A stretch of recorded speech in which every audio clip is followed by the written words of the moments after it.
Edge held up fine. Did not mean to hit that though. Anyway.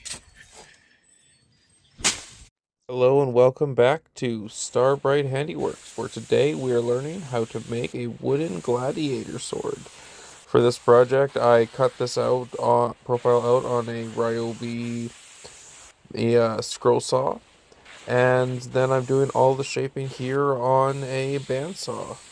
The belt is a 50 grit belt.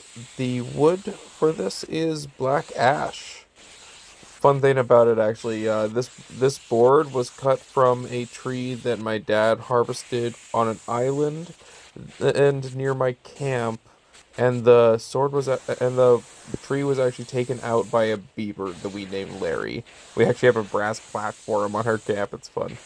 Anyway, so here I'm just beveling the edges. I'm not trying to get a full edge right now. I'm just trying to get the strips working each side slowly towards the middle. Yes, you can mark the middle. I didn't mark the middle for a liner guide. I just kind of wing it. Frankly, I like the look of the sword a bit better when the edge is a little wavy. It fits the fantasy aesthetic a bit better, in my opinion. But yeah, keep going until I get to about the middle bit. Here I'm going fast just to get that edge nice. Nice, wipe off the burr and then get that nice edge a little bit more. And then now we're starting on the handle. First I start near where I want the crossguard bit to end. Then I shape the hand grooves just a little bit there.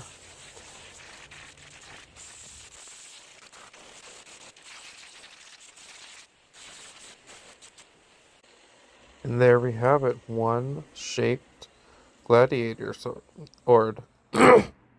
In real time, this probably took me 10-15 minutes to shape. Alright, now, let's test this out.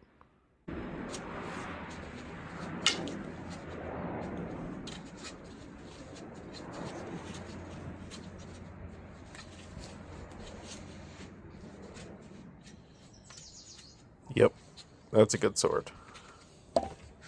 Now we have to move up to 80 grit. For this I like to use a rotary sander because often working with green wood you'll get a lot of fuzzies after the belt sander, and this gets that smooth a lot faster than hand sanding.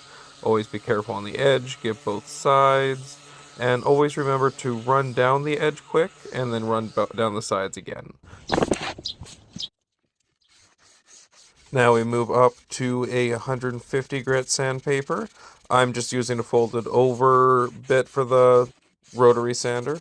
And the reason you always get the edge is to take off the burr, but that always creates a bit of a flatness, and then you have to do once more on each side just to make sure it still feels sharp. Now normally we'd move on to 220, but since we're burning the handle first, let's burn it. We have to run 220 over that anyway to get some of the ash off after. But for this video, I did forget to record that.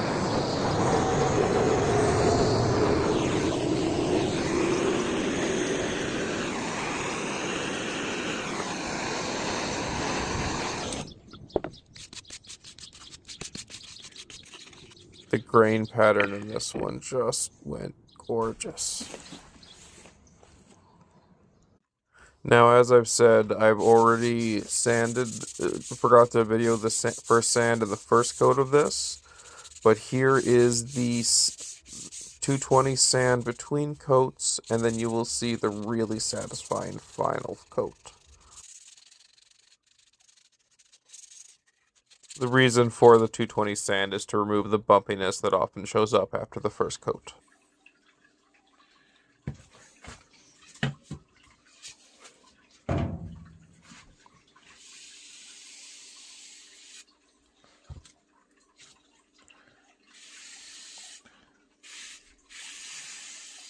Ooh, I love the spots that showed up on this one.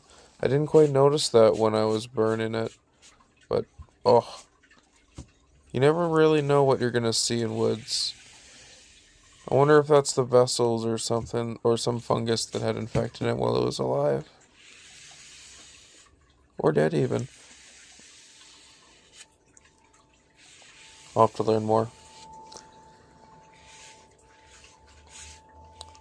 Yeah, that shine just looks nice on that grain. Oh, someone is gonna love this for their costume.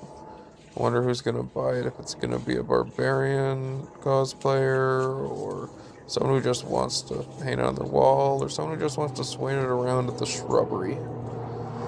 Oh, look at the grain on that. It's the best part of wood, honestly. You never know what patterns are gonna come out when you finish them. Didn't even think about the dark side there. I was just too focused on the light side. What do you guys think I should call this gladiator sword beyond just gladiator sword? Let me know down in the comments. And don't forget to subscribe to check out my next project. Now, time for the shrubbery.